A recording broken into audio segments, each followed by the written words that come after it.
쓰임받도록 리셋하라 37번째 시간입니다. 바울의 변증전도. 왜 전도가 지속이 잘 안 될까요? 라고 하는 그 고민의 가장 깊은 곳에는 아무래도 저와 여러분들의 무관심이 자리하고 있을 겁니다.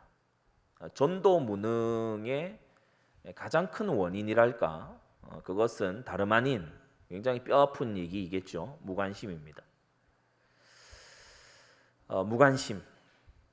무관심은 우리 스스로의 이기심하고도 굉장히 관계가 커요. 오로지 자기 생각만 하는 거예요. 이런 사람은 신앙생활을 해도 내 응답, 내 은혜, 내 깨달음, 내 성장, 이것만 바라보는 경향이 짙습니다. 이기적인 이 형태의 사람이죠. 그러다 보니까 주변에 복음을 필요로 하는 사람이 와 있고 지나가고 그렇게 하는데도 무관심해요. 전혀 무관심해요. 그래서 대부분의 경우에 전도가 안 되는, 이렇게 말씀이 폭포수처럼 주어지는 강단을 만나 놓고도 전도가 안 되는 주요한 원인 중에 하나가 뭐냐면 바로 무관심입니다. 관심이 없는 거죠. 제가 대학교를 이렇게 들어갔더니 굉장히 이념투쟁이 지금도 역시나 활발한 그런 대학교잖아요. 제가 나온 곳이 그런 학교고, 제가 또 나온 학과가 역사학과다 보니까 이 사람들이 굉장히 좌파적인 이 사상을 가지고서 많이 교육도 하고 서로 그런 걸 열심을 내서 동아리를 만들기도 하고 그러거든요. 지금까지도 매년마다 막시즘 대회를 여는 서울의 몇 안 되는 학교들 중에 하나입니다. 그러니까 얼마나 참 이념적인 그런 부분들이 강한 학교잖아요. 제가 고대사를 들어가면 교수가 은근히 막 성경을 막 비방을 하고요. 성경을 약간 돌려서 이렇게 못 믿을 것으로 막 치부하려고 하고, 중세사를 들어가면은 중세 교회의 타락을 막 이렇게 얘기하면서 오늘날의 교회를 막 비웃고요. 근대사를 들어가면은 이 서구의 이 어떤 제국주의 침략의 역사 속에 교회가 있는, 선교사가 있는 거 아니냐 이래가지고 이 고대, 중세, 근세를 다 합쳐서요, 완전히 이 교회 비난과 비판, 이게요 캠퍼스 강의실마다 팽배했죠. 그런 곳에서 강의를 듣던 학생들이 이제 대학 밖으로 나와서 길거리에서 전도지 나눠주고 이런 사람들 보면 경멸의 눈으로 보는 겁니다. 저의 이제 주된 전투는, 영적 싸움은 이 강의실 안에서, 또 이 중간 쉬는 시간에 내가 방금 복음 전에서 영접한 이 친구, 기독교에 대해서 아무것도 모르는 이 친구가 이 강의에 얼마나 영향을 많이 받겠어요. 교수가 게다가 얘기를 하니까. 거기에 대해서 이런저런 변증을 해야 되는 것들이 굉장히 많단 말입니다. 그냥 뭐 창조냐 진화냐 이런 논쟁만 있는 것이 아니라 온갖 가치에 대한 거, 기독교란 무엇이냐, 성경이 말하는 윤리란 무엇이냐, 온갖 것에 대한 걸 얘기를 막 해야 되는 상황이 있는 거죠. 아무튼 우리 대학부 학생들은 많이 좀 공감을 하는 학생들도 있겠습니다만은 저의 겪어본 현장은 그런 현장이었어요. 그렇게 막 하던 중에 어느 날 제 대학교 때에 많이 연락이, 고등학교 친구들이 많이 연락 오거나 그러지는 않았는데 한 친구에게 연락이 온 겁니다. 제 고등학교 2학년 때 제 옆에 앉았던 짝이 이름이 이두성이었어요. 이두성.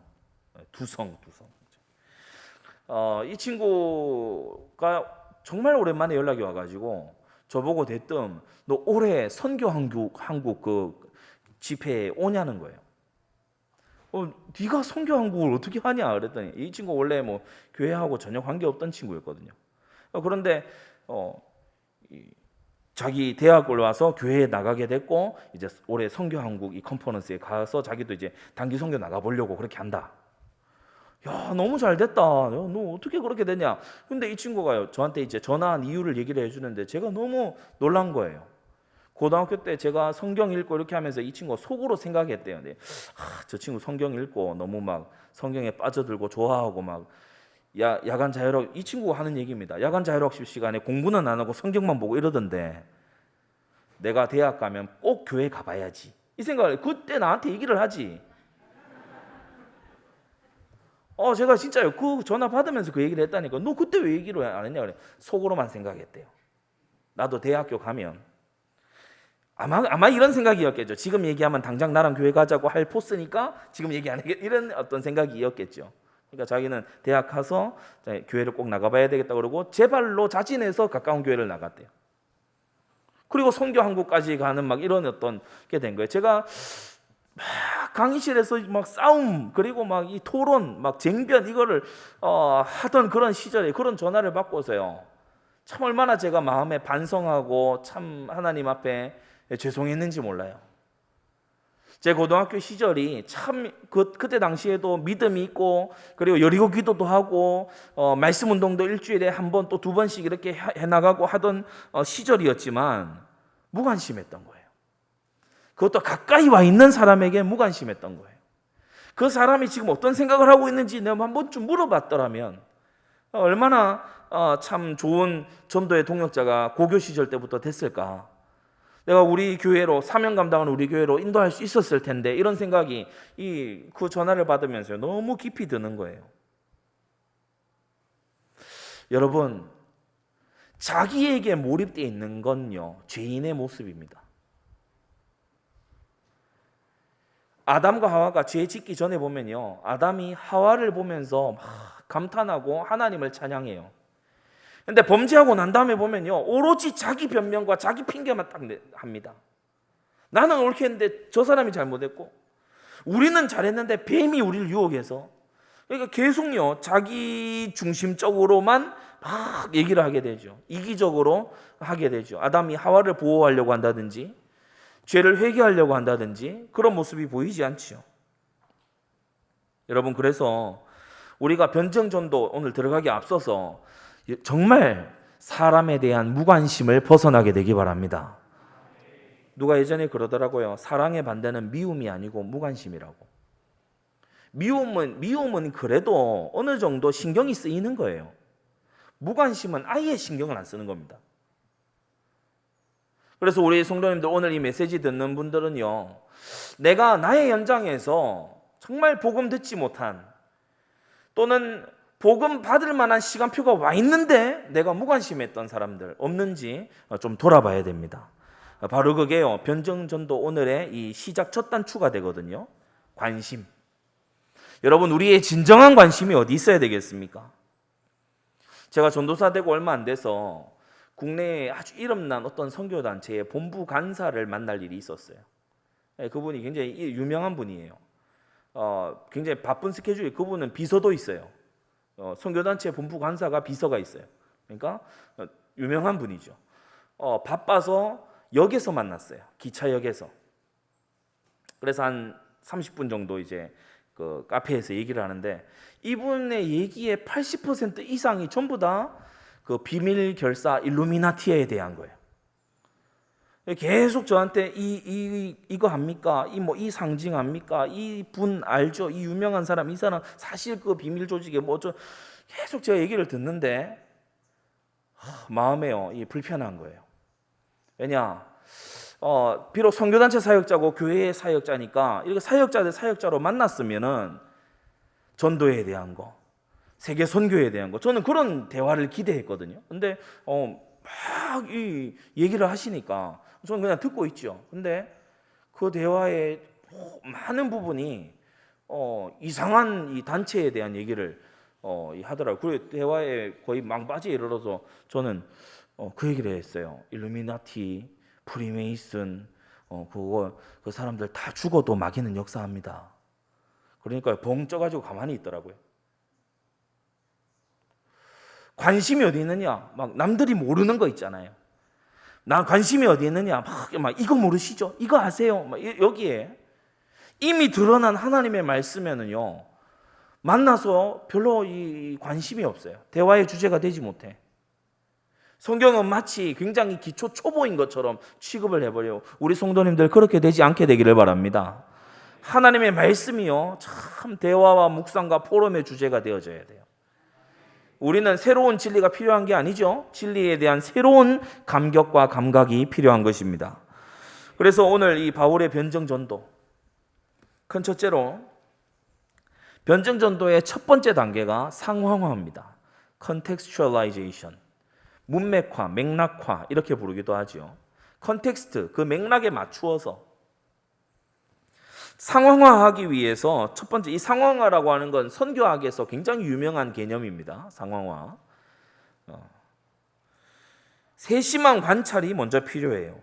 상황화하기 위해서는 세심한 관찰이 필요해요. 22절에 보면 바울이 아레오바고에 서서 말했을 때 너희를 보니 범사의 종교성이 많도다. 그러니까 아덴 시내를 자세히 관찰한 거죠. 그 현장을 자세히 분석한 겁니다. 우리가 어떤 지역에 들어가서 현장을 봤을 때에 그냥 자기 스타일대로 무턱대고 한다, 그거는 맞지 않습니다. 대학 캠퍼스 현장을 분석해 보면 거기에 상황화할 수 있는 방법이 있어요. 예를 들어서 현장 나가는 시간이 우리가 지금은 메시지를 주로 받고 기도하고 또 친족 전도하고 그런 것이지만은 우리가 월요나 화요 때 현장 나가는 시간이 있잖아요. 그 시간대에 예를 들어 학생들이 전부 다 교실에 들어앉아서 수업받고 있는데 운동장만 돌고 온다? 그거요. 그 현장을 관찰 안 한 겁니다. 한번 그렇게 했으면 그 다음부터는 사람을 만날 수 있는 현장에 인도를 받아야 돼요. 여리고 기도만 하고 오는 시간이 아니잖아요. 현장 전도 시간이니까. 마찬가지로 아덴을 보면서 세심하게 관찰을 한 겁니다. 현장에 대한 분석을 한 거예요. 그러면서 두 번째로 그들의 믿음과 그들의 언어로 시작한 것을 볼 수 있어요.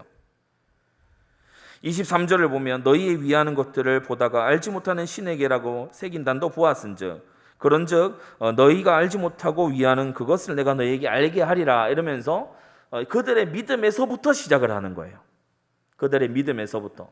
너희가 다신교라고 하는데 이것저것 다 섬겨야 된다라고 하는데 아무리 종류를 많이 해도 전체 달을 이름 짓지는 못하겠지. 해보니까 끝도 없지. 거기서 시작한 거예요. 그리고 또한 29절에 가서 보면은 뭡니까?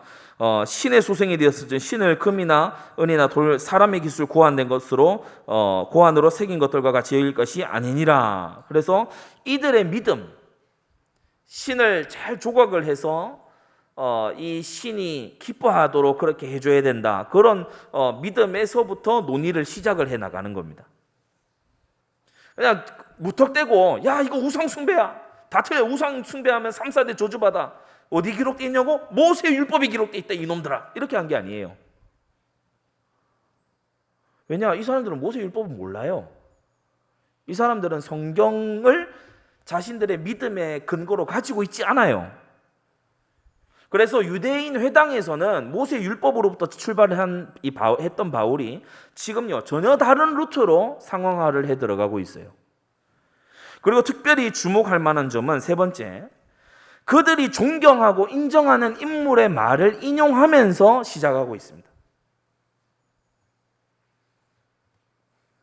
28절을 보시면 너희 시인 중에도, 이때 이 시인이라고 우리가 번역이 되는데 사실 철학자입니다. 그래서 철학자를 주로 시인이라고 부르는 이유는 서양의 이 그리스의 대철학자라고 양대 플라톤과 아리스토텔레스가 있죠. 근데 주로 아리스토텔레스를 대철학자, 그 철학자, the philosopher라고 하면은 아리스토텔레스를 말하는 겁니다. 그러니까 대철학자인 아리스토텔레스는 신은 역사나 철학보다 더 위대하다. 이렇게, 왜냐? 함축적으로 모든 걸 드러내기 때문에 그렇게 표현한 이후부터 아주 철학자, 철인 이런 사람들을 시인이라고 숭상해서 높여 불러줬어요. 그래서 시인이라고 이렇게 소개를 한 겁니다.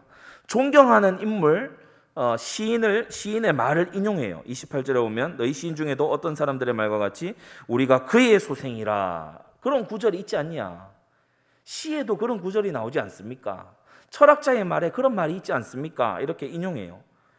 이 사람은 누구냐 하면, 이 인용한 사람은 시칠리아의 스토아 철학자인 아라투스라고 하는 사람입니다. 불신자예요. 이방인이에요. 크리스찬 아니에요. 히브리서 11장에 나오는 인물 아니었어요. 그런데 바울이 인용합니다. 아주 세상 철학자의 그 말을 인용함과 동시에 이 사람들에게 저 사람 뭔가 우리하고 대화를 하려고 하는구나. 그래서 상황화를 아주 아주 정석대로 보여준 그런 모습이죠. 우리가 영어권에 가서 선교를 할 때 한국어로 하지 않습니다, 그죠? 영어를 통해서 합니다. 힌디어권에 가서 선교할 때 우리가 한국어 가지고 막 한국어를 심으려고 그렇게는 안 하잖아요. 그들의 언어로 하죠. 그러한 것과 마찬가지로 세심하게 관찰하고 그들의 믿음과 그들의 언어로 설명을 해주면서 그러면서 그들이 존경하는 인물을 특히 인용했다. 그래서 공감대를 형성한 거고 그들에게 권위 있는 말로서 전달되도록 이제 시작을 한 겁니다. 여기에 대해서 이제 현대에 잘 이런 것을 변정 신학을 잘 부활시킨 사람이 지난주에도 언급해드린 팀 켈러 목사님입니다. 뉴욕이 우리 시대의 가장 세속화된 도시 아니에요? 거기에서 교회를 개척하고 일으키고 그리고 거기에 이제 제가 나온 그 리폼드 신학교 뉴욕시티 그 분교를 맡아서 그 분교의 교장이기도 하죠.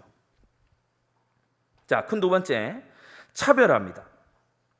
상황화만 하고 끝낸 게 아니고 두 번째 차별화를 했어요. 23절에 우리가 가서 보면은 이들의 믿음을 끝까지 밀어붙이는 걸 볼 수 있어요. 23절과 24절에 가서 보면 우주와 그 가운데 만유를 지으신 신, 최고의 신, 지고의 신, 그분은 천지의 주제시기 때문에 신전에 가두어지는 분이 아니야. 신전에 가둘 수 있는 분이 아니야. 어떤 형상을 빚어도 그분은 표현할 수 있는 분이 아니야라고 이들의 이제 믿음. 왜냐하면 조각을 잘 만들려고 점점 더 크게 만들려고 점점 더 빛나게 만들려고 노력하잖아요. 그걸 끝까지 밀어붙이는 겁니다. 그게 맞다고 칩시다. 끝까지 밀어붙이는 거예요.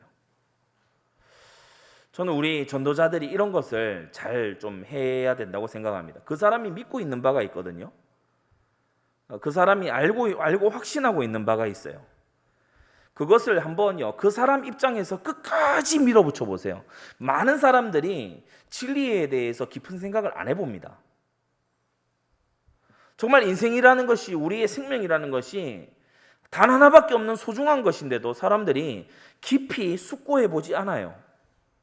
그래서 전도자는 이 변증 전도에서만큼은요, 그 사람을 대신해서 그 사람의 인생 노정을 한번 깊이 생각을 해주는 거예요. 당신이 지금 이대로 살다가, 지금 이와 같이 살아가다가 어떠한 결말과 결론에 이르게 될 것이냐. 그러면서 우리가 24절을 아까 읽은 대로 그 믿음의 불완전성을 드러내는 겁니다. 완전한 신, 그러한 신은 신전에다가 모실 수가 없지? 그래서 그 믿음의 불완전성을 딱 드러내는 거예요.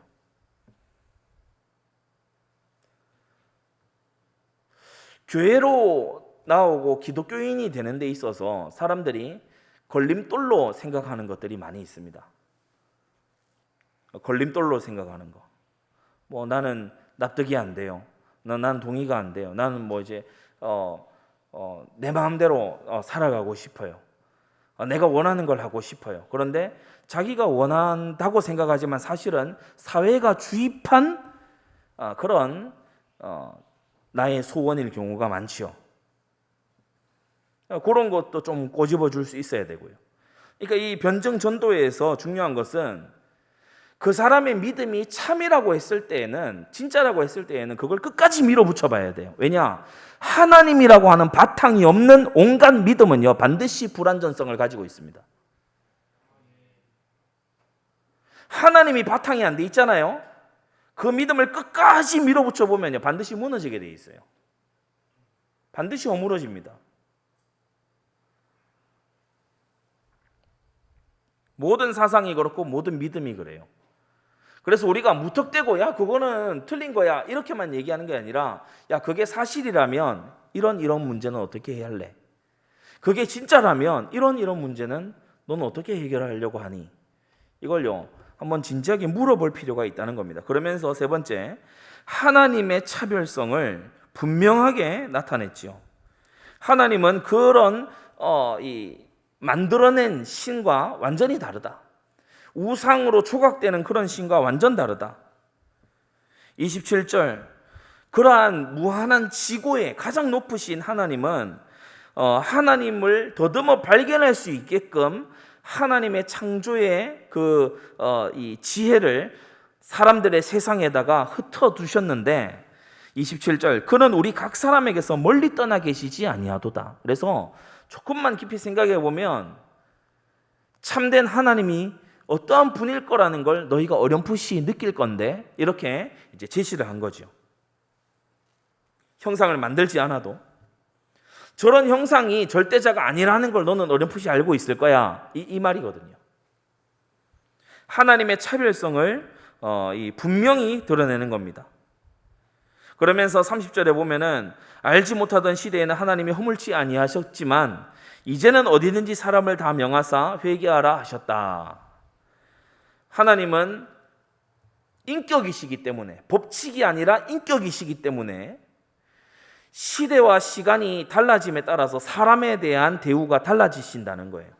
그분의 본성과 성품은 변하시지 않지만 기다려주시는 때가 있고, 이제는 회개해라, 이제는 돌아와라, 이렇게 말씀하시는 때가 있다는 거예요. 이게 굉장히 차별적인 거죠. 굉장히 차별적인 겁니다. 구별되는 거죠. 이 당시의 사람들이요, 번개가 치면 제우스가 노하셨다, 바다가 흉룡하면요 그 바다의 신이 뭡니까? 갑자기 생각이 안 나는데, 어떻게 잘 알아요? 포세이돈이 노하셨다. 가뭄이 들고 막 해가 이글거리면 막 아폴론이 막 그래. 전쟁이 일어나면 아레스가 뭐. 그러니까요, 이 신들은 항상 자연을 통해서 자기의 분노만 표현하는 신이야. 왜냐하면 인간 개념에서 나왔기 때문에. 그러나 계시의 말씀으로, 계시의 절정이신 예수 그리스도를 통해서 우리에게 오신 하나님은 인격이시거든요. 살아계신 하나님이거든요. 긍휼히 여길 자를 긍휼히 여기고 공의로 대할 자를 공의로 대하시는 그런 하나님이시거든요. 그러니까 차별성이 분명히 있죠. 법칙이나 공식이나 사람이 만들어낸 상상물이 아니라는 거예요. 그래서 이런 것을 이 바울이 그들의 언어로 시작해서, 야, 하나님은 그런 조각상에 갇혀 있는 분이 아니야. 야, 하나님은 말이지 이전에는 기다리시고 참으셨지만 이제는 나를 보내서 이런 말씀을 전하게 하셨어. 이렇게 아주 차별화를 하는 겁니다. 그리고 이때 당시에 또 차별되는 것이 뭐냐면, 이 그리스 로마 사람들의 신관, 이 종교관에는 사람이 신을 막 섬겨줌으로써 그 신이 세력을 얻는다, 이런 이 신인 협동적인 그런 이 사상이 있었어요. 그런데 바울은요, 그걸 완전히 분쇄를 합니다. 신을 돕기 위해서 돌아오라는 것이 아니라, 왜냐, 도움이 필요한 신이 아니니까. 회개하라.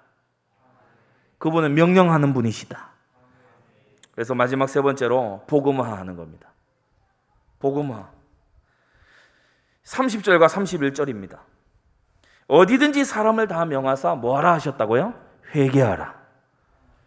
돌아오라. 이 하나님께로 돌아오라, 이 말이죠. 물론 이 아테네 사람들이 회개하라는 말을 들었을 때 아마 유대인과 다른 이해로 받아들였을 겁니다. 그러나 여하튼 회개하라는 단어를 씀으로써 이들에게 뭔가 돌아올 것을 말씀하고 있는 거죠.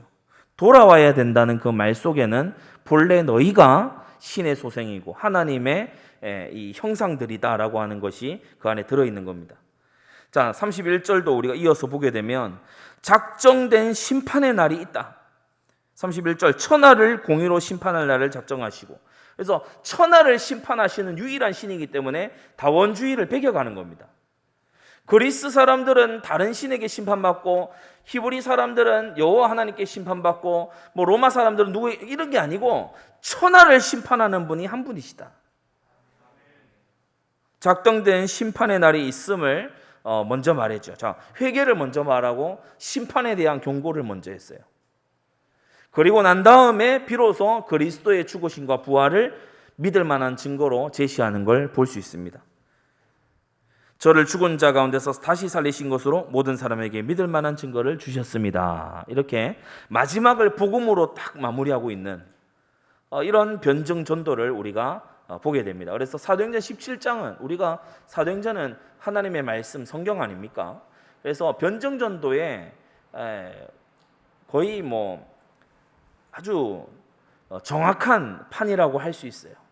변증전도의 가장 모범이 되는 샘플이라고 우리가 볼 수 있습니다. 그래서 다시 정리를 하자면 첫 번째 뭐예요? 상황화. 세심하게 관찰해서 그들의 언어와 그들의 믿음에서 출발해라. 그러면서 특히 할 수 있다면 그들이 존경하는 사람의 이 말을 인용해라. 그리고 두 번째, 차별화해라. 그들의 믿음을 한번 끝까지 밀어붙여봐라. 왜냐? 하나님이 없는 그들의 생각과 인생관, 가치관은 반드시 허물어지게 돼 있기 때문에. 하나님은 구별되는 분이시다. 그것을 분명히 나타내고, 마지막 세 번째로 회개와 심판을 말함과 동시에 그리스도의 죽으심과 부활을 전하는 이 복음화의 이 내용을 가지라는 겁니다.